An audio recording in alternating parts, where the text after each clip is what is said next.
pessoal, sejam muito bem-vindos ao Sentiologia Podcast. Meu nome é Estela. E o meu nome é Fernanda e hoje nós temos um convidado muito mais que especial, o pastor Rafael Francelino. Pastor, seja muito bem-vindo.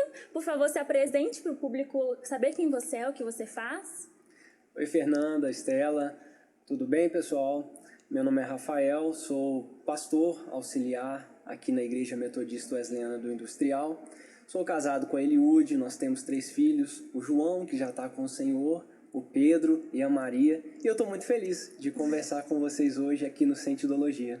Muito bom. Hoje o nosso tema é sobre escatologia.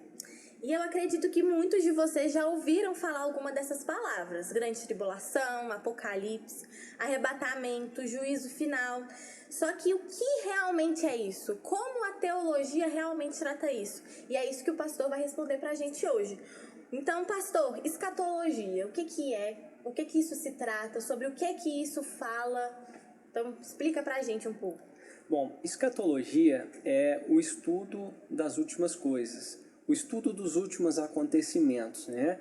E vai tratar, logicamente, dos eventos que vão acontecer no fim desse tempo. Então, escatologia desperta muita curiosidade. Por quê? Porque são coisas que não estão muito no nosso dia a dia como igreja. São símbolos e acontecimentos um pouco distantes daquilo que a gente vive hoje. Então, resumindo, escatologia é o estudo dos últimos acontecimentos. Muito bem. E é um assunto que tem muita curiosidade, mas poucas pessoas falam com profundidade sobre esse tema. Por que o senhor acha que acontece isso? A curiosidade vem justamente pelo fato de que são acontecimentos que não estão no nosso dia a dia. Quando a gente fala de temas como arrebatamento, grande tribulação, temas como um galardão, bodas do cordeiro, juízo final, são coisas que a gente não viveu ainda, a gente não viveu isso hoje, são coisas distantes do nosso dia a dia. Então desperta muita curiosidade, porque esses eventos de alguma forma não está contextualizado ao que nós vivemos hoje como igreja. Mas ao mesmo tempo que desperta curiosidade, né, é um assunto que de alguma forma vinculou-se na igreja como um todo, na igreja em geral, que é um assunto que deve ser evitado. Né? Ao mesmo tempo que gera curiosidade, gerou uma cultura na igreja, principalmente na igreja brasileira, que é um assunto misterioso que deve ser evitado. Um assunto misterioso que não é para um crente ler, não é para um cristão se envolver. E a gente percebe essa cultura que de alguma forma não é uma cultura bíblica, e eu vou explicar por quê. A gente percebe essa cultura até no meio de alguns colegas, até pastores, quando eles falam assim: quando se trata de Apocalipse, eu sou leigo. Quando se trata de Apocalipse, eu não sei nada. É um assunto que eu não me envolvo, eu não estudei. Só que, qual é o problema de dizer isso? É a naturalidade com a qual as pessoas dizem isso, né? Por exemplo, se um líder, um pastor, ele disser: eu não me envolvo muito com o evangelho, com os evangelhos. Eu não me envolvo muito com as cartas paulinas. Isso vai gerar um grande constrangimento na igreja. Por quê? Porque a igreja está acostumada a ouvir sobre o evangelho e ouvir sobre as cartas de Paulo, as cartas gerais, sobre o Antigo Testamento. Mas quando se trata de Apocalipse, não há um constrangimento quando as pessoas dizem: eu não sei. Por quê? Porque virou cultural. É algo que não precisamos estudar. É algo que não precisamos nos envolver. Só que essa cultura que se criou na igreja como um todo, ela não é bíblica. Por que ela não é bíblica? Porque o próprio João, na introdução, foi o apóstolo João que escreveu o Apocalipse, ele disse: bem-aventurado os que leem e os que ouvem as palavras dessa profecia e as guardam. Por quê? Porque o tempo está próximo. Ou seja, a Bíblia diz que é muito feliz aquele que lê Apocalipse, que é muito feliz aquele que guarda as palavras dessa profecia, porque é a esperança da igreja. Apocalipse é a esperança da igreja, não é um assunto para ser evitado, não é um mistério que não foi revelado, não é algo que a gente não deva se envolver. Pelo contrário, é uma grande alegria. E só para compartilhar um pouco mais dessa grande alegria, até como introdução dessa nossa conversa, né, nós precisamos entender qual é o pano de fundo em que Apocalipse foi escrito. João era o último dos apóstolos vivo, aliás, quando recebeu a revelação de Apocalipse. E o então pastor da igreja de Éfeso, João, ele foi preso por um imperador chamado Domiciano. Ele foi preso na ilha de Patmos. Por quê? Porque a perseguição à igreja tinha se intensificado muito. Isso começou com Nero, que colocou fogo em Roma, que colocou cristão para ser queimado e virar poste nas ruas de Roma.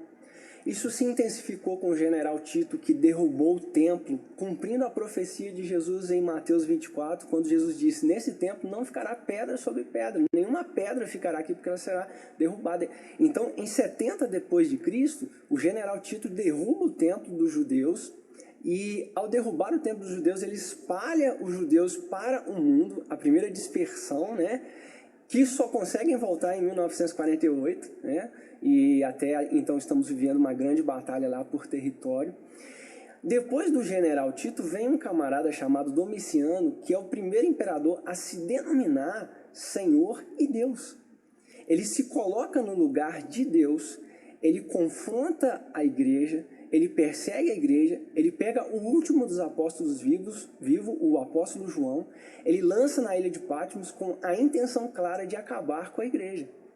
É nesse contexto de sofrimento, perseguição, de tentativa de acabar com a igreja, que Jesus aparece para João. É como se Jesus estivesse dizendo para João em Apocalipse: ei, João, pode parecer que todos os seus colegas morreram, pode parecer que a igreja vai acabar, pode parecer que está tudo indo para um caminho contrário ao que a gente falou que aconteceria, mas olha para mim, eu estou vivo.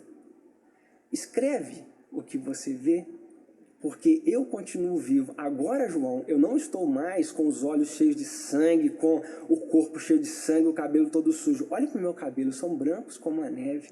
Olha para os meus pés, são pés como bronze, como alguém que irá julgar. A minha voz não está mais a voz embargada, tipo Tetelestai, Pai meu, por que me desamparaste? A minha voz agora é a voz de muitas águas. Apocalipse é a alegria da igreja.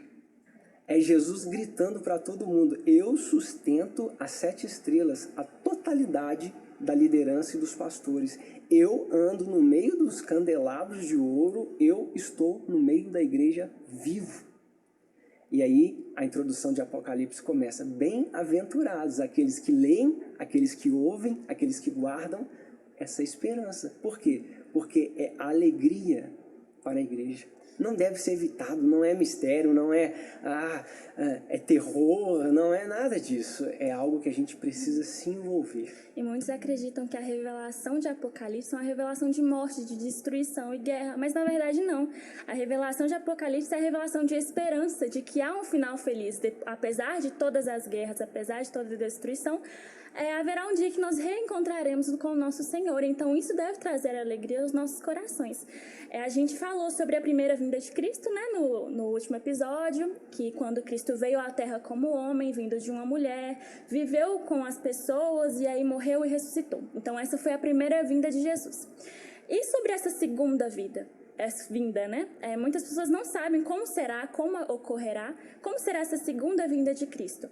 Muitas pessoas falam que nós estamos vivendo as revelações dos últimos dias, porque na Bíblia fala que nos últimos dias haveria morte, perseguição, guerras, fome, e a gente está acontecendo algumas coisas na nossa atualidade, que como se fosse a revelação dessas coisas que estavam escritas na Bíblia. Como agora a pandemia da Covid-19, uma das revelações, as pessoas acreditam que é um dos sinais da segunda vinda. Isso é correto afirmar? Bom, primeiro, nós precisamos definir esse conceito de segunda vinda. Nós, em algum momento da nossa conversa, nós falaremos com mais detalhes, mas nós acreditamos que essa segunda vinda de Jesus, ela é dividida em 2 etapas para a igreja do Senhor que está na terra. A primeira etapa é o arrebatamento em si. aqueles que creem, aqueles que aceitaram Cristo como o único e suficiente Salvador. Em algum momento, a Bíblia diz que soada a trombeta, dada a ordem de Deus, os mortos, aqueles que morreram e que tiveram fé em Cristo Jesus, eles serão arrebatados. E nós, os vivos, os que cremos, a igreja, ela também será arrebatada nos ares, seremos glorificados e passaremos agora com o Senhor na eternidade. Nós cremos que essa é a primeira parte dessa segunda vinda de Cristo para nós, igreja. Só que nesse momento starta um processo na terra chamado de tribulação e grande tribulação. Ao final desse momento, que tem um total de 7 anos, nós chamamos da segunda vinda de Cristo em definitivo, em que Jesus com a igreja que já foi arrebatada, Jesus com a igreja agora desce dos céus, vem em definitivo, ele prende Satanás e começa um período chamado de reino do milênio, o reino milenar. Então a segunda vinda ela é dividida para nós nessas duas etapas, arrebatamento da igreja e vinda de Cristo com a igreja para reinar. E nós precisamos pensar em algumas coisas que Jesus ensinou sobre isso. A primeira delas é que ele disse, ninguém sabe o dia e a hora que isso irá acontecer.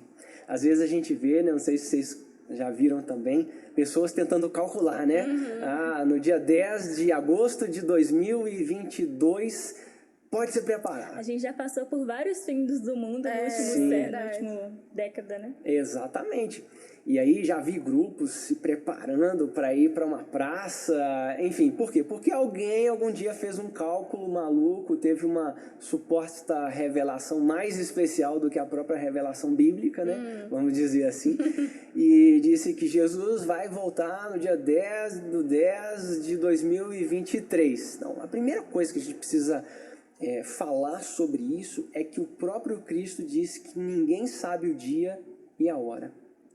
Ninguém sabe o dia e a hora. E ele até faz uma relação com um pai de família, que tem uma família que está numa casa, e ele fala, se esse pai de família souber o dia e a hora que o ladrão vai vir para assaltar essa casa, o que ele vai fazer? Ele vai se preparar, Mas como um ladrão não avisa, assim como o ladrão não avisa o dia e a hora que ele vai assaltar uma casa, ele diz, assim será a vinda de Cristo. Por quê? Porque seria muito comum. A gente pode imaginar como seria o culto do dia do arrebatamento. Vamos fazer uma brincadeira aqui. Vamos supor que está escrito em Apocalipse que Jesus vai voltar, ou Jesus no sermão profético de Mateus 24, ele diz que eu vou voltar no dia 10 de 10 de 2022, ponto, Aí, poxa, a galera já sabe, todo mundo vai viver na sua própria carnalidade, do seu próprio jeito, com a sua própria consciência, vai bagunçar à vontade, não tem absoluto moral que me prenda, Vamos embora, vamos partir para cima. Um dia antes do dia, cravado da volta, não ia caber de gente na igreja. Todo mundo ia escalar. Vamos nos preparar, porque assim como o ladrão vai vir tal horário, e nós vamos nos armar para combater esse ladrão, vamos chamar a polícia para ficar ali, no dia da vinda nós vamos aceitar Cristo e nós vamos para o céu, Mas não é assim. Não é assim. Ninguém sabe o dia e a hora. Primeira coisa. Segundo, Jesus falou de alguns sinais. Ele falou de fome, falou de pestes, E aí a gente pode inserir sim a pandemia do Covid-19. Nesse momento estamos em 2021, já tem 1 ano e alguns meses de pandemia do Covid-19. 2003 tivemos a gripe aviária, 2009 tivemos a H1N1, agora o Covid, fora as brasileiras, Zika, chikungunya, que atormentou a gente por um tempo aí. Ele falou de rumores de guerras e guerras entre nações. Recentemente estamos vivendo agora uma grande guerra entre Palestina e Israel por território. Ele falou de apostasia, ele falou de falsos profetas, o apóstolo Paulo fala de perda da fé. pessoas vivendo o seu próprio egoísmo, relacionamentos esfriando. O que seria apostasia? A perda da fé. É deixar de crer completamente e viver a própria fé em si mesmo. Tá? Deixar de crer em um Deus, deixar de crer em Cristo. Então, nós estamos vendo isso tudo hoje, mas a chave para discernir o tempo não é essa. Preste atenção. Porque quando Jesus fala em Mateus 24, ele diz, este é o princípio das dores. Quando ele usa a figura de uma gravidez e de um parto natural para falar dos sinais da vinda dele, nós precisamos observar as características de um parto. Porque você vai concordar comigo, Fernanda, Estela, que a gente sempre teve guerras. Sim. Isso é uma angústia que muitos jovens têm. Vocês ficam falando que Jesus está voltando, mas a gente sempre teve guerra. Não é de hoje. Não é de hoje. Sempre teve doença. Gente, sempre teve doença. Pandemia, então, teve gripe espanhola, teve outras no passado que matou até muito mais do que as que estamos vivendo atualmente. A gente sempre teve nação contra nação por território, né? Então, a chave não é somente esses sinais. Não são somente esses sinais. Nós precisamos olhar para a figura de um parto. E como acontece um parto? Uma mulher engravida, o casal engravida, e a mulher passa ali 40 semanas em média na gestação. Algumas mais, outras menos. No momento em que o parto está para acontecer, a mulher começa a sentir uma leve cólica, né? Tem umas contrações de treinamento que não tem dor. Ela começa a sentir umas dores aqui no baixo assim nas costas, na parte de baixo das costas. E aí ela começa a ter uma primeira contração com dor. E essa contração com dor acontece, mas passa um tempo, ela não é regular. Aí dá algumas horas, vem outra contração. Ela é espaçada e não é regular, né? O intervalo delas não é muito regular, não, tá? E aí quando começa a ficar um pouco regular essa dor, vem uma contração. E essa contração ela dura um pouco de tempo, vamos colocar 20 segundos, 30 segundos, para. E aí o intervalo entre elas é um pouco esticado, tá? No início ainda das dores, o princípio das dores. E aí vem outra, e ela vem de 20 em 20 minutos, ela dura 30 segundos. De 20 em 20 minutos, aí de 19 em 19 minutos ela começa a durar 35 segundos. E ela vai só diminuindo, aumentando a dor, aumentando o tempo da dor e aumentando o intervalo, diminuindo o intervalo entre as dores. Mais intensidade. Com mais intensidade. E quando que a gente procura um hospital? A gente procura, os médicos hoje orientam a gente a procurar um hospital quando essa dor está acontecendo de 5 em 5 minutos e ela está durando em torno de 1 minuto. Então vem a dor, aquela dor insuportável, dura 1 minuto cronometrado, aí ela para, você respira. Dá 5 minutos, vem a outra dor, você trava e tal, aí dá 1 minuto, você para e respira. E aí quando você vai para o hospital, você vai chegando lá, ela começa a diminuir o tempo entre elas e aumentar a dor e a intensidade. Quando tá para nascer, a mulher dá uma respirada e já vem outra, muito forte, aí para. Ela dá uma respirada, um intervalo mínimo entre as contrações e quando vem a contração, uma dor insuportável, quase que insuportável e muito longa. Maior. Essa é a chave para discernir a volta de Jesus. Quando? Quando as guerras estiverem mais intensas e o intervalo delas menores. Quando as pandemias estiverem mais intensas e o intervalo delas estiverem menores. Não é a questão de acontecer, é o intervalo entre os acontecimentos e a intensidade dos acontecimentos. Vai nos indicar que Jesus está voltando. Ele mesmo disse, o tempo está próximo.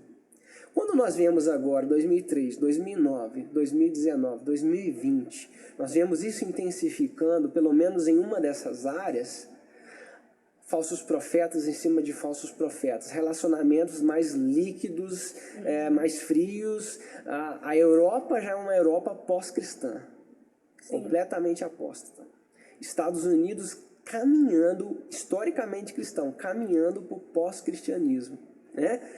A gente fala, poxa, nós podemos entender que agora o intervalo entre as contrações está pequeno e a intensidade está grande, e eu creio que Jesus volta na nossa geração. Eu me preparo, eu desejo e eu creio nisso. Então, Senhor, que os sinais sempre estiveram acontecendo, só que agora a gente começou a perceber isso de uma forma mais intensa. Exatamente, Entendi. exatamente. Muito legal. Uma coisa que é uma curiosidade, que antigamente era muito comum passar nas igrejas filmes de arrebatamentos, da volta de Cristo. E eu lembro que quando eu era pequena eu vi muito sobre isso e eu tinha muito medo.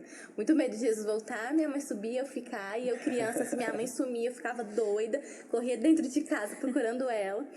E eu lembro que isso era algo muito presente. Quando se falava do Apocalipse, a coisa que principalmente se relatava era do arrebatamento e de quem ia ficar aqui, o que ia acontecer com esse período das pessoas que iam ficar aqui. Então, por que você acha que o arrebatamento é uma coisa tão... ou era, né? Não sei, uma coisa que sempre foi muito frisada pelas igrejas. E por que tem divergências da interpretação da Bíblia, de que algumas acreditam que a gente vai passar tribulação, outros que não, que a gente vai ser arrebatado em qual momento? E por que são esses dois os pontos principais que se falam? E por que causa esse medo tão grande, né? Sim. Esse medo eu já falei assim, mais cultural, né? Nós somos fruto da narrativa que contam para nós. Sim. Nós somos frutos dessa narrativa.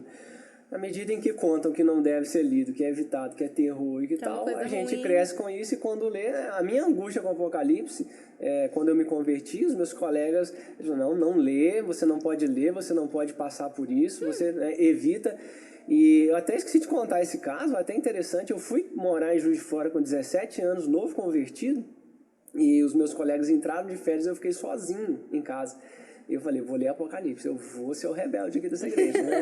Fui ler Apocalipse. Rebeldia, Apocalipse. Fui ler Apocalipse na rebeldia.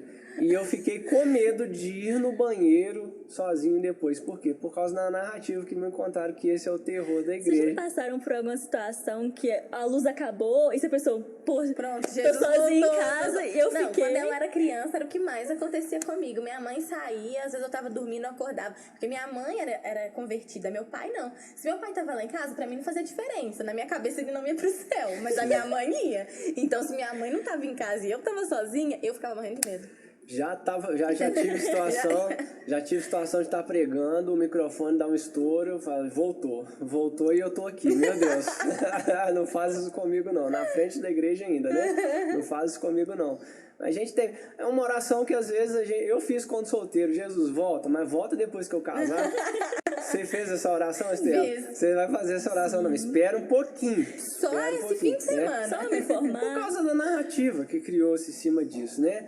E por que tantas divergências? E assim divergências, linhas teológicas diferentes, talvez seja a melhor expressão, né? Por quê? Porque toda teologia, ela tem por trás dela uma lente, né? Como assim? Seria bom ter o apóstolo João assentado aqui, uma quarta pessoa, para a gente chegar e falar assim, ô João, aquilo que você escreveu, que você viu lá, cara, de fato, quando que vai ser, né? Ou no caso de arrebatamento, né? O Paulo escreve isso em 1 Tessalonicenses. Ô Paulo, aquela revelação lá da trombeta, dos mortos ressuscitando, dos vivos, quando vai ser? Antes, no meio, depois da grande tribulação? Mas a gente não tem os escritores aqui. A gente não tem a fonte histórica perto de nós. Quando a gente começa a fazer teologia e tenta remontar esse passado, por mais zeloso que somos, nós somos influenciados por uma lente, que é a nossa própria cosmovisão. O que é a cosmovisão? É a visão de mundo que nós temos. Você tem uma visão de mundo, você tem uma visão de mundo e eu tenho uma visão de mundo. E essa visão é fruto do quê? Cultura, criação, relacionamentos na infância, na adolescência, na juventude, a escola que estudamos, a educação que tivemos com os pais, as relações familiares, tudo isso vai formando o nosso ser, o nosso caráter, a nossa personalidade. E aí, quando nós vamos fazer teologia, automaticamente a gente carrega, além das experiências da comunidade da fé que a gente faz parte, a igreja, além de tudo isso, a gente carrega isso para fazer teologia. Então, as correntes teológicas normalmente surgem da cosmovisão de quem está escrevendo. Por mais que a gente tente ser fiel ao passado, por mais que a gente tente remontar isso, surgem divergências. E quando nós falamos do Apocalipse, por exemplo, você falou de arrebatamento, né? Quais as linhas? Nós podemos citar pelo menos 3 mais conhecidas. pré-tribulacionista, é uma palavra chata, né? Pré-tribulacionista. Pré vem de antes. Tribulação, né? Remete-se à tribulação e grande tribulação, que é o período de 7 anos de ação do anticristo na terra, quando a igreja já vai ter sido arrebatada para os pré-tribulacionistas. Tribulacionistas. Quase Estamos falando em línguas aqui. Por que pré-tribulacionistas? Porque eles acreditam, né, e nós estamos inseridos nessa crença, que a igreja vai ser arrebatada antes da grande tribulação. Nós também temos os mesotribulacionistas, que acreditam que a igreja vai ser arrebatada no meio da grande tribulação. Se são 7 anos, quando der 3 anos e meio, os mesos acreditam que a igreja vai ser arrebatada no meio da grande tribulação. E os pós-tribulacionistas acreditam que a igreja vai passar por esse sofrimento na terra e vai ser arrebatada só no final da grande tribulação. Basicamente, essas 3 linhas, né, de arrebatamento, e é isso que a gente vê em filme mesmo. Estamos aqui conversando, de repente, vamos nos encontrar com o Senhor nos ares. Receberemos um corpo glorificado e estaremos para sempre com o Senhor, em linhas gerais. Você acha que existe uma linha teológica mais certa ou não? Isso vai de interpretação. A Bíblia aponta para uma linha teológica com mais veracidade, com mais certeza? Então, nós precisamos sempre olhar para Apocalipse com muita humildade, seja qual denominação for. Nós precisamos sempre entrar em Apocalipse com muita humildade. Por quê? Porque assim como toda a Bíblia, Apocalipse não é exaustivo. O objetivo não é ser um tratado teológico com todos os detalhes e todos os porquês. O objetivo da Bíblia, em geral, é ser suficiente para o propósito de Deus na terra a partir da queda, que é a salvação da humanidade. Nisso, a Bíblia é suficiente. Quando nós olhamos para o Antigo Testamento, nós vemos a preparação da vinda do Salvador. Quando nós olhamos para a lei, nós vemos a lei fazendo a tarefa de apontar a necessidade de um Salvador.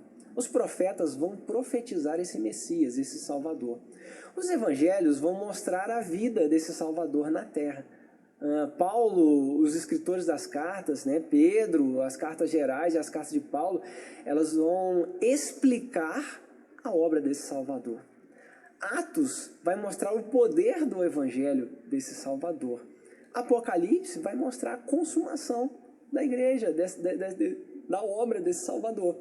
Não é um tratado teológico com todos os porquês e todos os detalhes. Ela é suficiente para a nossa salvação e ela satisfaz isso. Ponto.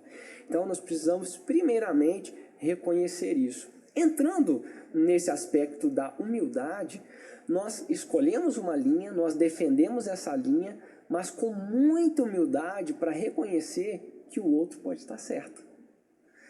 Quem está mais certo? Não, nós temos como denominação Igreja Metodista Wesleyana, e aqui eu represento ela, nós temos o nosso assim cremos. Nós temos a nossa regra, a nossa declaração de fé, ela é pré-tribulacionista, ela é pré-milenista, né? Nós cremos que milênio é para o futuro, é literal, vai acontecer após a grande tribulação, com o retorno de Cristo à igreja, tá? E nós defendemos isso, nós temos argumentos para isso, mas com muita humildade, mas muita sabedoria de entender que podemos sim estar errados em algum ponto. E quando a gente fala assim, por que vocês acreditam nisso? Para a gente não ficar só no ar, né, nessa questão. Quando a gente vê, por exemplo, nós cremos que o arrebatamento vai ser antes da grande tribulação, é disso que eu estou falando, tá? Quando a gente vê as cartas de Apocalipse às 7 igrejas, quando termina de falar a última igreja, a igreja de Laodiceia, a igreja que nós acreditamos que representa a igreja do arrebatamento, entre os capítulos 4 e 19 de Apocalipse, não há mais menção da palavra igreja. Então, a revelação fala de igreja até o capítulo, até Laodiceia. Capítulo 3 para o capítulo 4 já não fala-se mais de igreja na terra. Já é um indício de que não há orientações para a igreja sobre como vocês deverão se comportar na grande tribulação. Entendi. Não há um manual de grande tribulação na Bíblia, tá? Nós podemos também agir com lógica e ver na lógica. Arrebatamento, o termo harpazo no grego, termo exatamente isso, um rapto, um roubo, tá? Estamos aqui, de repente, um rapto. A igreja sobe e encontra com o Senhor nos ares, assim diz o texto de Tessalonicenses. Quando a gente vê o texto de Jesus falando sobre a segunda vinda em definitivo, se no arrebatamento é um rápido como um piscar de olhos, nem todo olho verá, somente fomos, pronto. Uma confusão na terra, e agora? Cadê o povo? Né? Tem até uma música antiga, onde está aquele povo barulhento, né? Sabe? Beleza, quando a gente vê a narrativa sobre a segunda vinda em definitivo, a gente vê alguns sinais. O texto já não fala da igreja subindo, o texto já fala e já nos aponta de Cristo descendo com a igreja, já arrebatada. Enquanto no primeiro é um abrir e fechar de olhos e rápido, harpazo, na segunda vinda em definitivo, as estrelas caem, o sol já tem o seu sinal, aquela questão de sangue, a lua perdendo o seu brilho, e o texto diz, todo olho verá. As nações se levantarão e reconhecerão e se lamentarão, porque é como se a gente estivesse contemplando um momento que vai acontecendo e todo mundo vai ver aquilo, né? Não faz sentido a gente falar que são dois momentos iguais. Um é harpazo, a igreja sobe, o outro, a igreja desce com Cristo. Abrir e fechar de olhos, o outro, um acontecimento como se fosse um telão no céu, e todo mundo vendo aqueles acontecimentos e aqueles sinais. E agindo mais com lógica ainda, não faz sentido, se a gente acreditar que o arrebatamento é depois da grande tribulação, não faz sentido a igreja subir e descer rapidamente, né? Não faz muito sentido. Então, a gente crê, somos pré-tribulacionistas e cremos que Cristo vai buscar a igreja antes da grande tribulação e vai nos salvar desse período de ira, de bagunça, de sofrimento aqui na Terra. Amém. Puxando esse gancho sobre o arrebatamento, a gente acredita que o arrebatamento são das pessoas salvas, né? Mas o que é a salvação? O que determina que uma pessoa é salva ou não? É somente pela fé em Cristo Jesus, na palavra dele, ou essa fé, ou essa salvação tem que ser acompanhada por obras? Deus já determinou quem serão as pessoas salvas ou não? Como funciona a salvação e como que a gente pode ter acesso a ela? Sim. A Bíblia diz, e isso é muito claro nos textos do Novo Testamento, e isso é muito claro na vida de pessoas no Antigo Testamento. A Bíblia diz que nós somos salvos pela graça mediante a fé, por meio da fé. Paulo vai dizer em Romanos 3:28 que nós somos justificados pela fé, independente das obras da lei. Então, a salvação não é mérito humano, não é fruto de obra humana. A salvação é pela fé em Cristo Jesus, e fé e crença que Ele fez a obra por nós na cruz do Calvário e que Ele substitui o nosso castigo, que Ele levou sobre si aquilo que era para nós que depositamos fé nele. Nós cremos, a nossa parte é crer e ter fé para a salvação. Cristo já fez tudo na cruz do Calvário, né, que precisava ser feito para prover a salvação para o homem. Então a primeira resposta é: a salvação é pela graça, é um favor imerecido e ela é por meio da fé, mediante a fé em Cristo Jesus. Tá? Só que há um texto até um pouco intrigante em Tiago 2:24, em que aparentemente Tiago contradiz Paulo ao dizer que o homem é justificado por obras. E ele até cita Raabe, que escondeu os espias, que deu esconderijo para os espias, e ele cita Abraão, que ofereceu o seu próprio filho em sacrifício. Então, quando a gente olha Paulo dizendo claramente, o homem é justificado pela fé, e a gente vê Tiago dizendo, o homem é justificado não somente pela fé, mas por obras, muitas igrejas entendem isso e pregam que você tem que fazer isso, fazer aquilo para merecer a salvação, o que é errado. Parece uma contradição. Uma contradição, exatamente. Como se a gente precisasse completar a obra de Cristo na cruz do Calvário. Tá, mas como sair dessa contradição? Eu costumo chamar de aparente contradição. E a Bíblia é cheia disso, viu? A Bíblia contém muitas aparentes contradições, mas todas elas nós conseguimos, de certa forma, explicações lógicas e explicações com a própria Bíblia, tá? Não precisamos ter uma revelação profunda, mistério, não, tá? Então, como sair dessa aparente contradição? Claro, simples. Tiago está falando de obras, ele está falando num contexto em que o próprio Abraão e Raabe creram primeiro na revelação que eles tinham da época. Tá?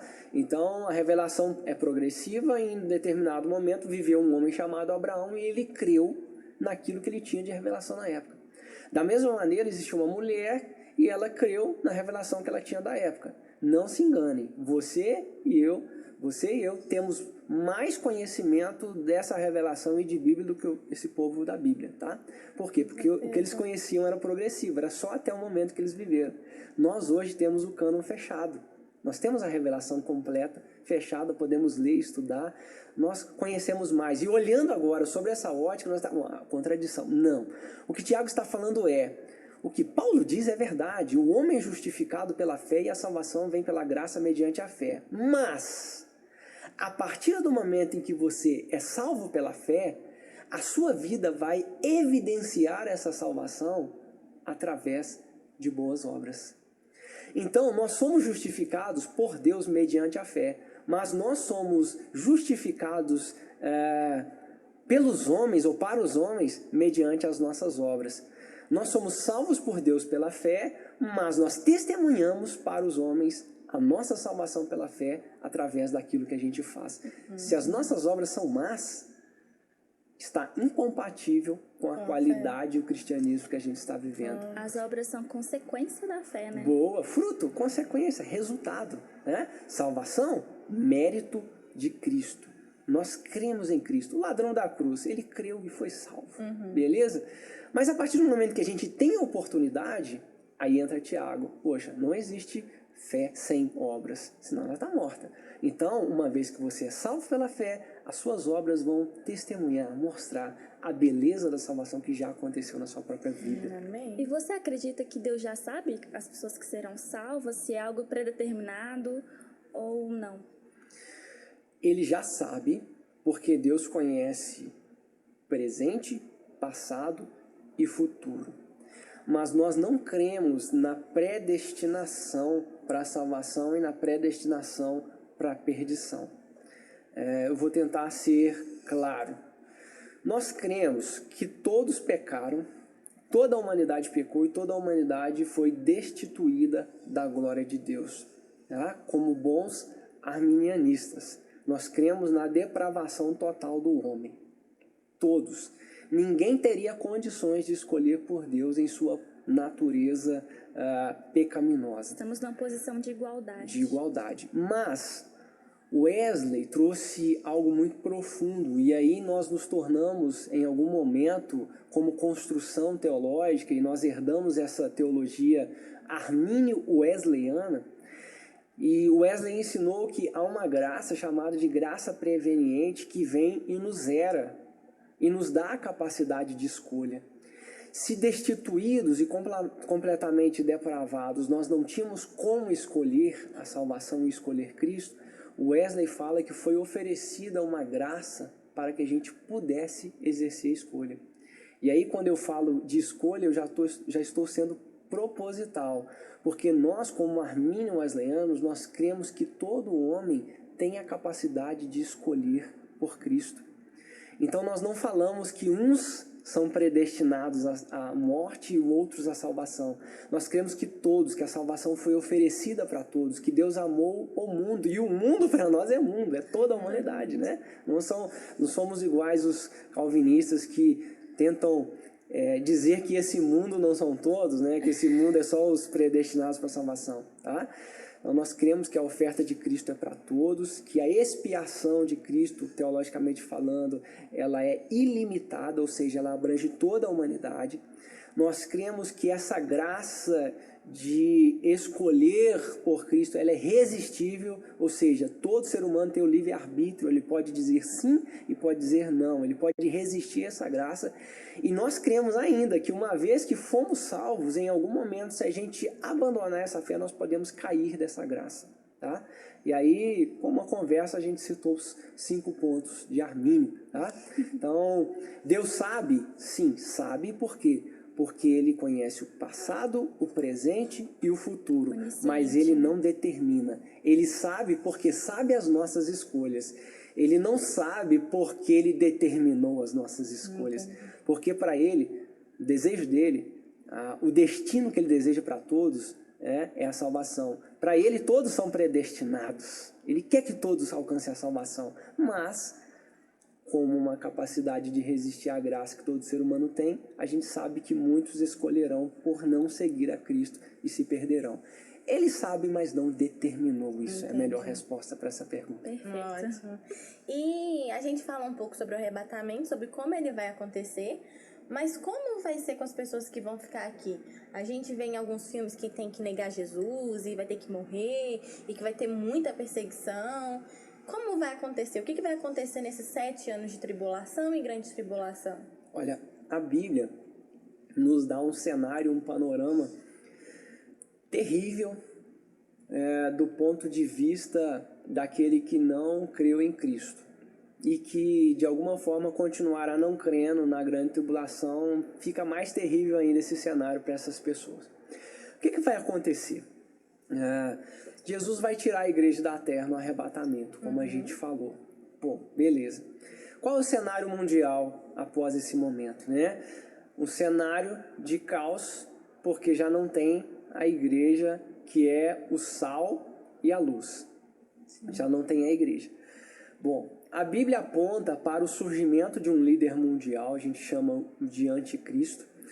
E esse líder mundial, num primeiro momento, nos 3 primeiros anos e meio da tribulação, grande tribulação, esse líder mundial promoverá uma liderança e uma, entre aspas, paz, né?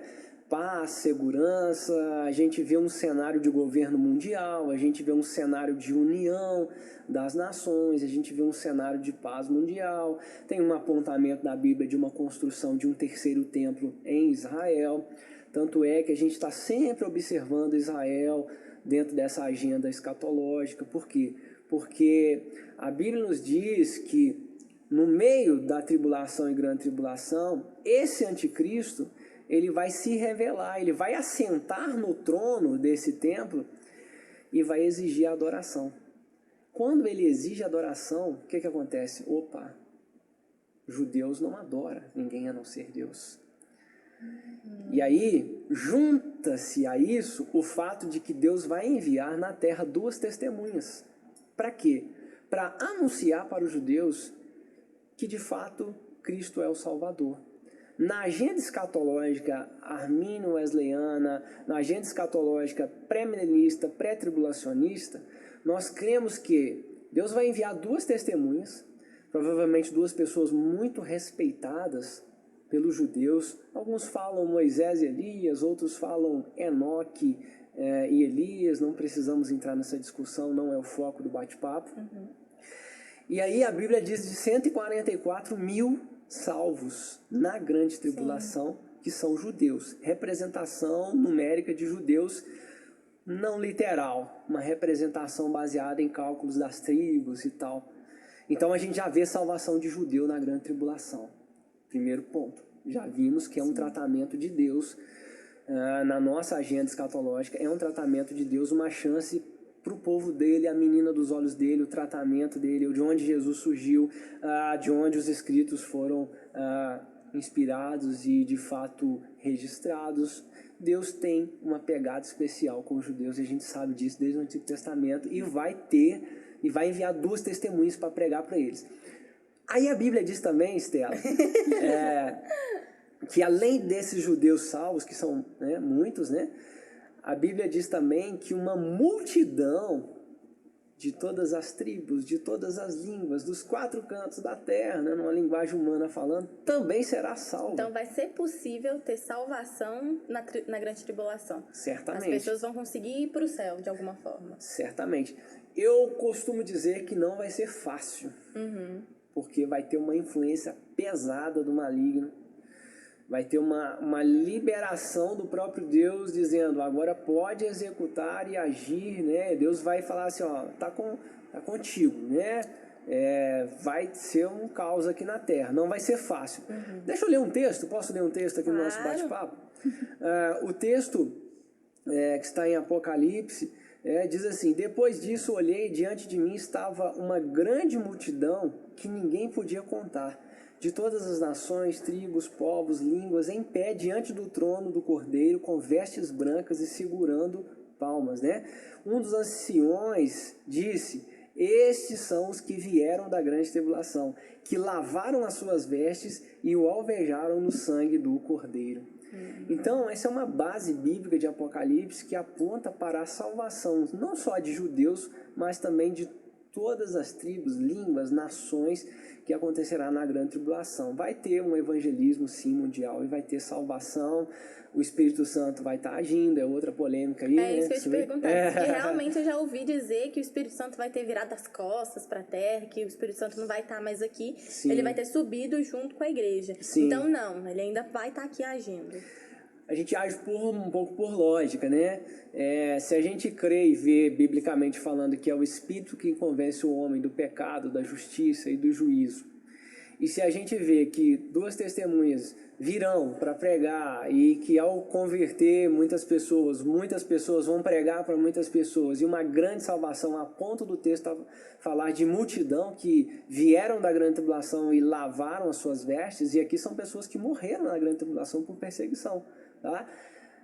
Se há salvação, há o Espírito Santo convencendo do pecado, da justiça e do juízo. Então é um pouco de lógica aí nessa questão. Você consegue ligar uma coisa com a outra, certamente, né? Então, é isso que vai acontecer com as pessoas que se converterão? Elas serão mortas? Muitas pessoas serão mortas, muitas pessoas serão mortas.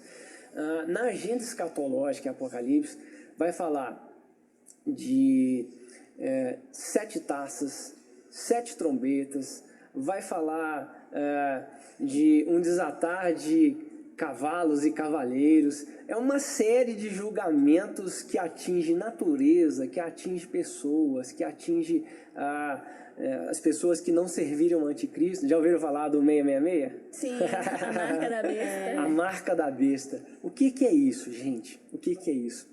666, o 6 representa um número humano. Enquanto o 7 representa a totalidade de Deus, o 6 é um número humano. Quando ele fala 666, ele está falando a completeza de um pensamento somente humano, independente de um Deus. É uma trindade humana, um ser que vive por si só, independente de Deus. Então, qual que é essa marca que fala, né, na mão, na testa e tal?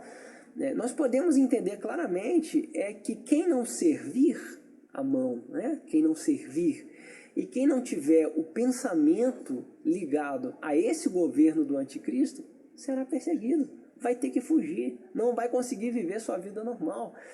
Muitos morrerão mesmo, serão mártires. Por quê? Porque eles vão descobrir em algum momento que fizeram lenha enquanto tinham oportunidade de crer em Cristo, não foram arrebatados, e que agora vieram 2 testemunhas e que multidões creram e viram a palavra, conheciam a palavra e agora creram, e que agora eu não vou perder a minha segunda chance, e eu não vou servir, eu não vou dar a minha mão, a marca na minha mão, meu serviço não vai ser para o anticristo, o meu pensamento, o meu intelecto não vai ser para o anticristo. E aí ó, corre, foge, porque o trem vai ficar feio, muitos morrerão. Isso é muito perigoso, porque uma coisa que está acontecendo recentemente com o coronavírus é que muitos cristãos, eles não estão tomando a vacina, porque eles acham que isso é a armação da nova ordem mundial e que a vacina pode ser a marca da besta. São várias conspirações e isso é muito perigoso. Você pega algo da Bíblia, interpreta da forma que você quer, e aí você deixa de fazer alguma coisa achando que assim você estaria traindo Deus, pecando. Isso é muito perigoso, né? Porque a vacina é algo necessário, né? É algo de saúde. Então a gente tem que aprender, entender Apocalipse para que essas interpretações erradas não aconteçam, para que as pessoas se protejam e continuem seguindo a Bíblia, entendeu? Sim. E assim, se a gente pensar muito nessa lógica, tudo que surge o pessoal fala, né? É marca da besta. É vacina, esse projeto do próprio chip, né? Que vai unir os seus documentos e você não vai precisar carregar a carteira, vai nadar, por exemplo, vai num clube e você não precisa preocupar se alguém vai roubar seus documentos, sua carteira e tal. A própria vacina, vamos ser marcados. Gente, nós somos jovens, pensamos, o nosso público também é um público que é inteligente, né? Nós já estamos marcados há muito tempo. Se a gente seguir essa lógica, todo mundo aqui tem CPF. Todo mundo aqui que não declara e que tem que declarar um imposto, por exemplo. Todo mundo aqui que não vai votar. Todo mundo aqui que deixa de... Os homens, né, que deixam de chegar nos 18 anos lá e deixam de ir no serviço militar, já fica marcado, já não consegue um crédito na rua, não consegue assumir um emprego, já não consegue fazer muita coisa, não. As próprias redes sociais é uma forma de colocar todo mundo em evidência. Se você dá um Google, você acha tal pessoa. Exato. Então, assim, a gente está em evidência o tempo todo. Exatamente. Então, assim, não faz muito sentido, Claro que tudo isso pode ser uma preparação para, no futuro, surgir um governante mundial. Nós não negamos isso, mas nós precisamos entender que a igreja, ela será arrebatada, ela será salva. Nós precisamos sim pensar na proposta positiva de muitas coisas que surgem, não só ficar atribuindo a anticristo, a diabo, a Satanás e dar crédito demais àquilo que não precisa. Tudo, exatamente. E, pastor, desculpa te interromper. Vai lá. E de onde que vai vir esse anticristo? Porque eu lembro muito de ouvir, tal papa é o anticristo, Barack Obama é o anticristo, fulano de tal é o anticristo.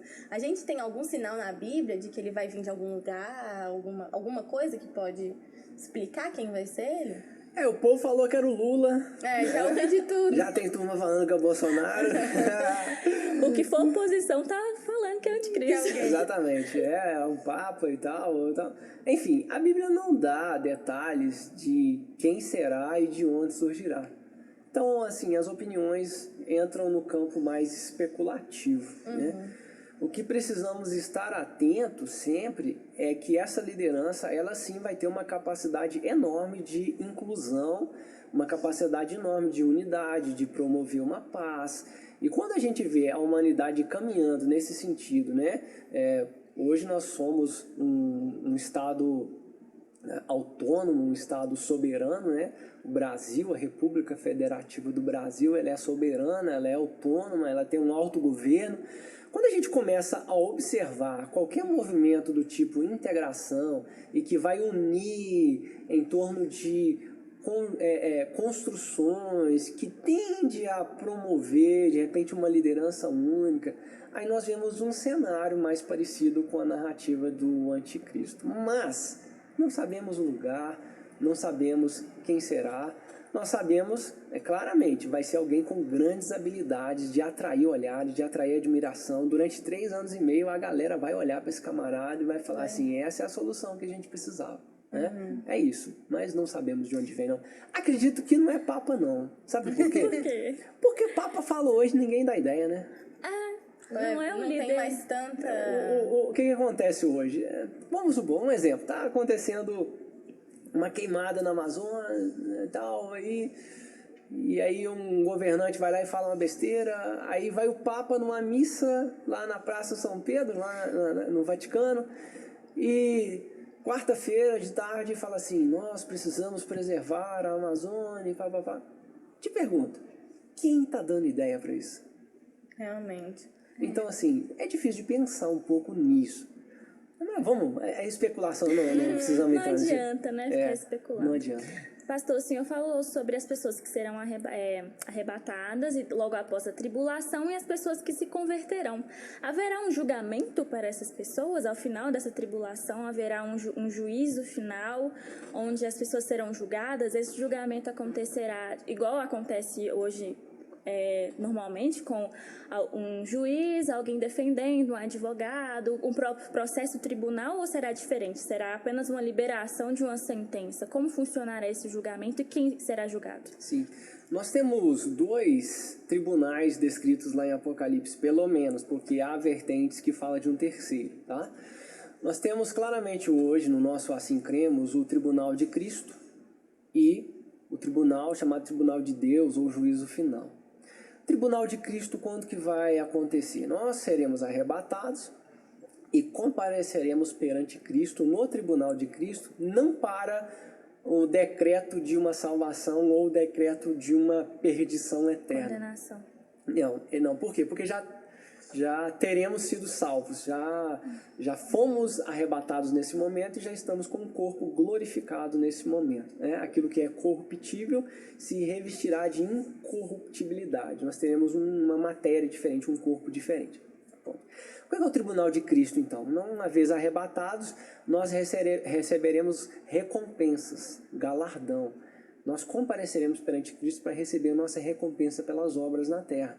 A salvação é pela fé, a recompensa é pelas obras. Então, o galardão, nós receberemos o tribunal de Cristo. O que é? Uns falam sobre posição no reino, entra também num campo especulativo, mas nós cremos sim que é uma posição, um aspecto dessa liderança onde reinaremos com Cristo, ou quando reinaremos com Cristo. Então, essa é a perspectiva da igreja ali. O juízo final, ele acontece já depois da grande tribulação. E o que acontece? Os mortos sem Cristo serão ressuscitados. Os mortos sem Cristo serão ressuscitados para quê? Para esse juízo final, para a condenação. A igreja já está salva. Esse juízo final é a condenação dos mortos sem Cristo. Tá? E aí vai ser um julgamento, que quando a gente fala de julgamento, né, gente? A gente pensa assim, vai ter um advogado aqui, aí vai ter a defesa, aí a pessoa que morreu sem Cristo vai ter o direito de falar. Contexto. Né? Eu acho que não é bem assim. Não. A nossa defesa é em vida. O nosso advogado não é um advogado que vai chegar lá para falar alguma coisa sobre nós. Na verdade, o nosso advogado, o que ele fez? Ele falou assim, não, eles não vão precisar pagar e não vão precisar mais comparecer a isso para receber a sua morte. Por quê? Porque eu mesmo já paguei a pena para eles na cruz do Calvário. A nossa defesa hoje é a fé em Cristo Jesus. Quando nós cremos, nós já somos substituídos, a morte de Cristo passa a ser a substituição da nossa própria condenação eterna. E essas pessoas que não creram em Cristo, elas tiveram a oportunidade de crer em vida. Como não creram, vai chegar lá, elas já estão condenadas. É simplesmente uma condenação ao inferno. E tem algum cenário das pessoas que não tiveram oportunidade de conhecer a Cristo? Sim. Nós cremos que, e aí também uma polêmica, tá? É uma polêmica brava isso aí. Olha o corte. Polêmica brava isso aí. Mas nós cremos que cada ser humano teve uma revelação, mesmo que mínima e progressiva, sobre algo moral. Pensa numa tribo que nunca teve contato com outras pessoas. De alguma forma, Deus comunicou um absoluto moral para essa tribo. E qual vai ser o julgamento dessas pessoas? De alguma forma, um Deus que é justo vai julgar de acordo com a revelação que ele imprimiu no coração dessas pessoas. Não conheceram Bíblia, não conheceram Cristo com o nome Cristo, mas de alguma forma teve a revelação da verdade em algum aspecto na vida dessas pessoas. Tem um livro chamado O Fator Melquisedeque, que ele mostra como Cristo se revelou a determinados povos, não como o Cristo judaico que a gente vê hoje, mas de alguma forma uma revelação muito parecida com o que a gente tem hoje. Da divindade? Da divindade, exatamente. Né? E ele vai mostrando diversas situações de revelações. Essas pessoas vão ser julgadas com a revelação que elas tiveram na época. Né? Se é alguma coisa mínima de uma crença em algo que aponta para essa verdade, Deus não é injusto de falar, você está condenado porque você não... Não, eles não tiveram oportunidade, eles vão ser julgados de acordo com a revelação que eles tiveram. Beleza? Então acredita-se que Deus se revela em todos os contextos para todas as pessoas, que a pessoa não passa e morre sem ter tido uma revelação de quem Cristo é, mesmo não com o nome Cristo. Mesmo com o nome Cristo. Algum absoluto moral esse Deus justo, ele imprimiu em cada ser humano. É claro que após aquele que veio, que se disse, eu sou a verdade, a vida, né, olhe para mim, é claro que a revelação para nós hoje é o Evangelho. E aí a nossa incumbência, a partir do momento em que ele veio e zerou essa situação, O nosso chamado hoje é anunciar o Evangelho. Mas aqueles que não tiveram esse contato, aqueles que vieram antes, eles vão sim ser julgados de acordo com a revelação que eles tiveram, que é progressiva ou que seja como foi nesse Deus soberano que é graça, né? Vamos dizer assim. E pastor, então a gente ouve desde sempre que Jesus está voltando e o Senhor explicou como nós devemos observar isso, da mesma forma que a gente observa uma mulher dando à luz. Mas o que nós, na posição que nós estamos hoje, devemos fazer? A gente deve se isolar, a gente deve se separar, o que a gente deve fazer? Proclamar? O que a gente tem que fazer nesse cenário enquanto Cristo não volta? O que Ele ordenou a igreja fazer nesse meio tempo? Sim. Já vi pessoas indo para uma caverna estocando comida até que o Deus dele voltasse, porque tinha uma revelação que ia voltar. Já vi pessoas fazendo vigílias em praças porque naquela noite iria voltar. Qual é a posição nossa como cristãos verdadeiros, genuínos, bíblicos? Como diz Marcos Almeida, esperar é caminhar. Quando Jesus falou sobre o sermão profético em Mateus 24, logo em seguida ele contou 3 parábolas. Ele contou a parábola do servo fiel e do servo mau, ele contou a parábola dos talentos e ele contou a parábola das 10 virgens. Tá? E todas elas apontam para um Senhor que estava na terra e que se ausentou e que deu responsabilidades para aqueles servos que ficaram enquanto ele estava ausente. E todas as 3 parábolas falam do retorno desse Senhor para que de fato ele haja prestação de contas com os seus servos. Como assim? Por exemplo, vamos pegar aqui a parábola do servo fiel e do servo mau. O servo fiel, ele cuidou dos seus companheiros. O servo mau, na ausência do Senhor, ele maltratou os seus companheiros. O servo fiel foi aprovado. Por quê? Porque as obras dele representou a qualidade da fé que ele tinha. O servo mau, como a qualidade da fé era nada com nada, ele fez maldade com os conservos. Primeiro ponto, então, nós devemos cuidar dos nossos irmãos. Nós devemos cuidar uns dos outros, porque enquanto esse Senhor está ausente, Ele espera que nós sejamos esse servo fiel, que ame o próximo, que cuide do próximo, que ajuda o próximo, que tenha empatia pelo próximo. Quando nós vamos para a segunda parábola dos talentos, nós vemos esse mesmo Senhor que estava na terra e que ao se ausentar, deu 5 talentos para um servo, 2 para outro e 1 para outro. E ele disse, agora vamos trabalhar, multiplique. O que tinha 5 multiplicou para 10, o que tinha 2 multiplicou para 4, o que tinha 1 enterrou o seu talento. Tá? No mínimo, o talento vai nos falar, além de dinheiro, vai falar de responsabilidade de cuidar daquilo que o Senhor deu para nós cuidarmos hoje. Nós podemos viajar nisso, mas vamos ficar só num, grande comissão. Responsabilidade de todo cristão. Na ausência desse Senhor, nós temos que pregar o Evangelho. Quando esse Senhor retorna, apontando para a segunda vinda de Cristo, o que ele faz? E aí, servo?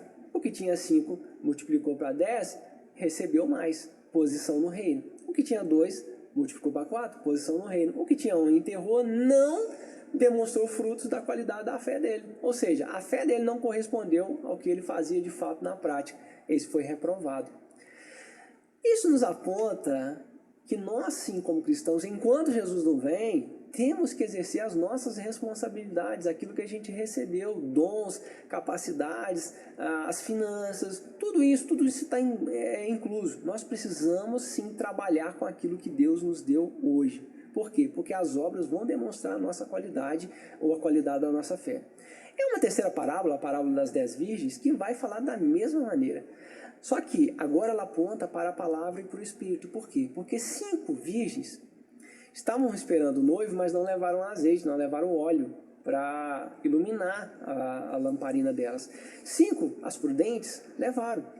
Quando esse noivo estava para buscar essas pessoas, ele achou 5 que estavam todas atrapalhadas, que foram comprar e que não deram conta e que ficaram, o portão foi fechado, e as outras 5 prudentes, o que elas fizeram? Entraram com o noivo para aquela terceira fase do casamento, foram aprovadas. Isso aponta para uma vida com o Espírito, com a palavra hoje. Nessas 3 parábolas, essas 3 parábolas nos mostram essa espera de Cristo hoje, uma espera ativa, uma espera que ama o próximo, que cuida do próximo, uma espera que prega o evangelho e cuida das responsabilidades que ele nos deu para hoje, e uma espera que é pautada numa condução do Espírito sobre nossas vidas, e uma espera que é baseada na palavra. Não é uma espera preguiçosa, é uma espera ativa até que ele venha nos buscar. Amém. A gente falou sobre o medo, né, da volta de Cristo, não só de cristãos, mas de não cristãos também.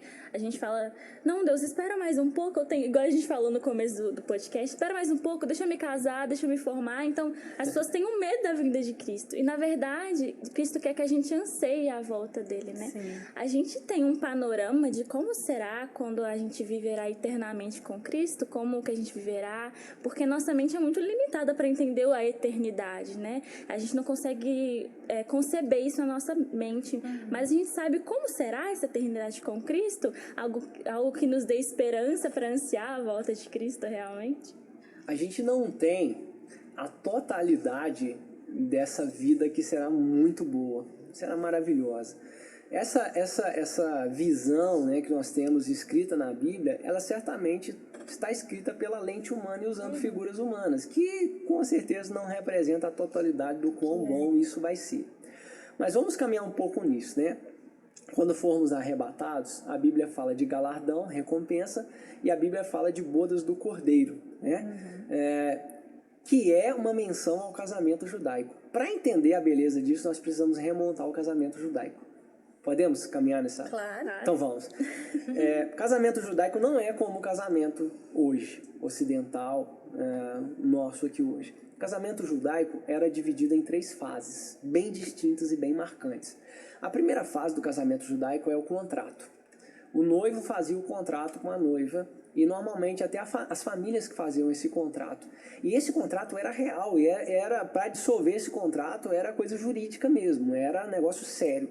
José e Maria estão nessa fase quando tem lá a gravidez dela e dá aquela confusão ali, né, que tem a intervenção de Deus e que tudo acaba bem. Então, é o contrato. A segunda fase do casamento judaico é quando o noivo, em uma cerimônia, busca a noiva com as madrinhas. A parábola das 10 virgens fala desse segundo momento. Por quê? Porque ele vem o noivo buscar e são 10 virgens, são madrinhas. A noiva está ali também. Então, a segunda fase marcante do casamento judaico é o noivo buscando a noiva. A terceira e última fase é festa. Bodas, casamento, festa do casamento, as bodas do casamento. E aí não é festa nossa aqui de aniversário de 2 horas ou quando o casamento mais top, né, de 4, 5, 6, 7 horas, não. A festa judaica era dias, uma semana de festa, uma semana de festa. E a consumação de fato do casamento acontecia nessa última fase. Por que eu estou contando isso? Porque quando Jesus dá a revelação, quando João escreve a revelação, ele usa exatamente essa figura do casamento judaico. Quando ele fala de bodas do cordeiro, e aí para a igreja arrebatada, é a terceira fase do casamento da igreja com Cristo, é festa. E a igreja, o texto diz, a igreja já chega lá adornada, enfeitada, e esse enfeite é pelas obras, as obras dos santos, ou seja, vai chegar lá galardoada, recompensada, para a consumação de fato do nosso casamento com Cristo nessa terceira fase. E aí você fala, mas pastor, então qual é a primeira e a segunda fase? A primeira fase é o contrato, é quando nós aceitamos a Jesus como único e suficiente Salvador. Houve um contrato, o selo do Espírito foi impresso em nós, a garantia, ele vai buscar aqueles que são selados. Nós temos um contrato, selados pela fé em Cristo Jesus. E a segunda fase, o arrebatamento, é quando o noivo vai buscar a noiva. Para quê? Para a consumação de fato do casamento de Cristo com a igreja, que é a bodas do Cordeiro, festa. Enquanto a terra está vivendo a grande tribulação, a igreja está em festa celebrando o casamento com Cristo. Após isso já é uma maravilha, né, gente? Após isso, quando a igreja retorna com Cristo, dá-se início ao período de milênio. Satanás é preso com a influência demoníaca toda presa. Agora Cristo reina com a igreja na terra. E esse período de milênio também é com Cristo de muita alegria, um governo de justiça, um governo de paz, um período maravilhoso. Esses são os detalhes que a gente tem.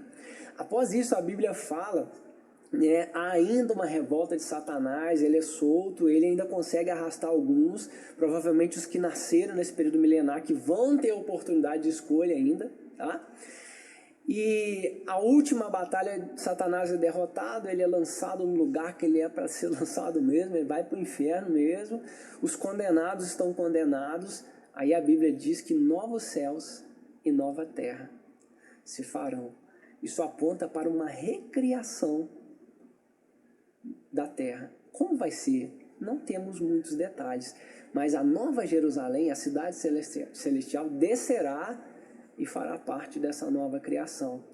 E aí, gente, né? Eu vou ler de novo, posso ler? Pode. A beleza disso? Apocalipse 21, 7. Então vi novos céus e nova terra, pois o primeiro céu e a primeira terra tinham passado, o mar já não existia. Vi a cidade santa, a nova Jerusalém, que descia do céu da parte de Deus, preparada como uma noiva enfeitada para o seu marido. Ouvi uma voz que vinha do trono e dizia: agora o tabernáculo de Deus está com os homens, o próprio Deus diretamente com os homens, né? E com os quais ele viverá, Deus vivendo agora com os homens diretamente. Então ele diz assim: eles serão seus povos, o próprio Deus estará com eles e será o seu Deus. Ele enxugará dos olhos toda lágrima, não haverá mais morte, não haverá tristeza, não haverá mais choro, não haverá mais dor, pois a antiga ordem se passou. Aquele que estava sentado no trono disse: eu estou fazendo novas todas as coisas, e acrescentou: escreva isto, pois estas palavras são verdadeiras e dignas de confiança. Disse-me ainda: está feito, está consumado. Eu sou o alfa, o ômega, o princípio, o fim. A quem tiver sede, darei de beber gratuitamente da fonte da água da vida. O vencedor herdará tudo isso. Eu serei o seu Deus e ele será o meu filho. Uau, eternidade com Deus, gente. Será maravilhoso. Festa com Cordeiro, casamento, milênio, reino de Cristo perfeito, e ali a gente desfrutando, e agora novos céus e nova terra. Amém. Com Deus. É maravilhoso isso. Pastor, muito obrigada por esse episódio, por o senhor ter vindo falar conosco, nos trazer entendimento. Eu sei que é um assunto denso, é complicado, não dá para falar em 1h30 tudo que a gente tem vontade de falar, mas eu tenho certeza que o senhor passou essa mensagem da melhor forma possível e a gente hoje teve muitas dúvidas sanadas. Com certeza. Muito obrigada, pastora. A gente quer te agradecer mesmo. E a todos vocês que estão assistindo, muitas das perguntas que foram feitas aqui foi mandado pra gente pelo nosso Instagram, então siga a gente lá. Nós voltaremos com novos assuntos, com novas dúvidas de vocês, então nós estamos abertos lá para qualquer dúvida, para qualquer sugestão de assunto e sugestão também de convidados. Muito obrigada, pastor, foi muito esclarecedor a conversa, muito obrigada mesmo. Muito obrigado, eu estou muito feliz de estar participando do Sentidologia. Ai, que bom, a gente ficou muito feliz. Qualquer dúvida pode mandar para vocês, naquilo que eu puder ajudar, estou à disposição também, tá bom? Ótimo. Muito obrigado, gente. Obrigada, pastor, obrigada, gente.